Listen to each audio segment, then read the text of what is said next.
What if you had super strength and could fly, but every loud noise made you freeze in fear?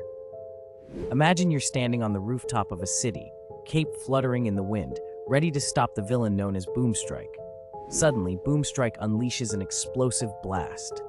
The city shakes violently, car alarms scream non-stop, and windows shatter all around you. You want to help, but your heart pounds so hard it feels like it might burst, and your ears ring with a high-pitched noise. The sound is so overwhelming your legs turn to jelly, and your body locks up. Citizens below are counting on you, but all you can do is cover your ears and crouch behind a chimney, trembling. Even your sidekick, Spark, yells, "We need you. The city needs you." But your mind is spinning, and you can't even hear your own voice over the chaos. The villain laughs, thinking he's won without a fight. What would you do if your biggest fear was the very thing you needed to face to be a hero?